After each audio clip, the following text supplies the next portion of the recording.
Hello everyone, welcome to my YouTube channel, The Truth Hurts. I'm the love doctor that specializes in breakups with creeping, lying, and cheating in relationships. Today I'm going to discuss red flag number 140. Why did the narcissist contact you? All of us were hurt during the discard stage, especially after being replaced by someone almost immediately. Many of us wanted our narcs to contact us, not to get back with them, but to have some sense of self-worth. In other words, to know you meant at least something to them. Anything at all. I don't care who you are. It's human nature to wonder whether the person you loved misses you or not. I explained that in red flag number 43, does the narcissist miss you? This is called validation. If you don't miss them, then you never loved them. I thought long and hard about this and came to the conclusion that answer depends upon what type of love it is. People don't acknowledge that relationships have different levels of love. There's infatuation, false temporary love of going through the motions, codependency of what your lover can provide for you, and true love, where you deeply care about one another, which is hardly anyone experiences today. That's how rare it is. Since we all know the narcissist cannot love, it can only be infatuation. Now, hoovering is when the narcissist tries to get back into your good graces after they treated you like shit. But they know they burnt that bridge with you to ever have a civil conversation with you ever again. Thus, they are going to test the waters and your temperature by contacting you just to see how hot you really are. Remember, at one time, you wanted to kill your narc. Narcs are very patient, so they're capable of biding their time till you calm down. This is their reason for waiting as long as they did, a year or more. They're banking on you quieting down during that time. The smear campaign is to lure you into a debate with them. They know they're lying, and they also know you're going to dispute those lies. Even if you do it indirectly, as long as you are responding to them in any way, you will be in constant contact, which is what they want. Ask yourself, honestly, is that what you really want? Contact? The best revenge, if that's what you really want, is to get over it. First, prosperity. Second, moving on. At this point, you need to say what you mean and mean what you say. Keeping that anger only puts your life on hold. You know I know. The YouTube narcissistic community recognizes me as the angry survivor because I'm the only one that has the courage to show you how pissed I was within my videos. And many of you appreciated it because I expressed your feelings. Now, when the narc contacts you, some of you had your heart skip a beat and became happy because you thought they miss you and want you back. Wrong answer. They don't miss you. If you think they miss you, you still don't understand what narcissism is. The only reason why they contacted you is because they're curious and thinking to themselves, I wonder what that fool doing. So as entertainment, they will contact you to see you flare up.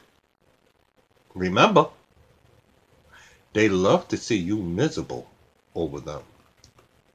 Now, if they do miss you, because they can miss you, they will miss you for all the wrong reasons.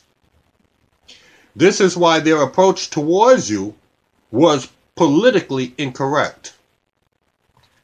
They don't love you, so they don't come to you in a loving way. They approach you with, "You're wrong and I was right.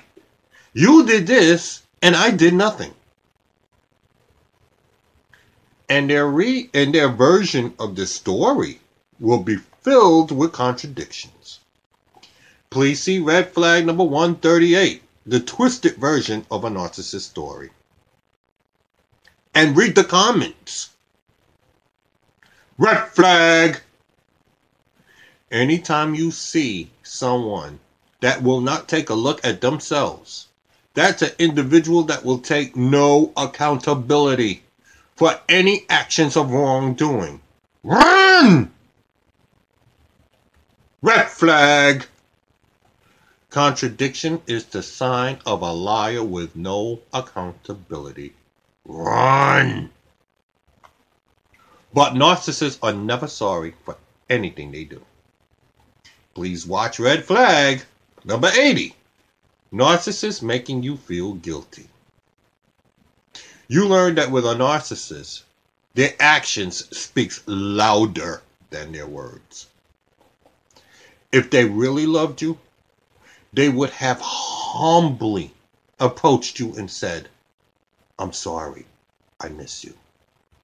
I realize I was wrong. Can we talk, please?" They didn't approach you humbly. They approached you as an antagonist with lies, which means it's still about image and ego with them, which means nothing's changed. Please understand, triangulation is the MO of a narcissist. While they were coming on to you with their bullshit, "I miss you," they still holding on to everyone before and after you. I'm going to break this down to you. I understand this concept now, and I believe I have it down packed, thanks to a survivor named Dwayne. You see, when you were discarded, you were placed on a shelf for future needs because you were good supply. Right now, as we speak, they are with a primary source. Remember, narcissists can't be alone. After the breakup, they were with several people while you were by yourself. But now, they're becoming bored with their primary source. Remember, narcissists have a short attention span, like an infant with a toy. Now, when they are going to their secondary supply, that those are the ones that they don't want a relationship with, they just only want to have fun with. This supply is always around them at whim. But they grow bored with this supply too. There's no challenge with them. So every now and then, they want a relationship that's meaningful. This is the third supply. This is where you came in. As grade A narcissistic supply. And I say grade A because if you was as good to them as you think you were, and you have to be honest with yourself with this, they will want you back. So they went into the closet and they took you off the shelf. Keep in mind, you are not the only one that's on that shelf in the closet. There were many others before you. And you were just selected because you were the best source for a particular need. Their needs are sex, money, affection, fun, etc. Now, when their needs are fulfilled, you go back on the shelf for future need. Now, I thoroughly understand what they say. A narcissist thinks they will always own you. You will always be their possession. So you see, the narcissist doesn't miss you. Don't let the I miss you trick you.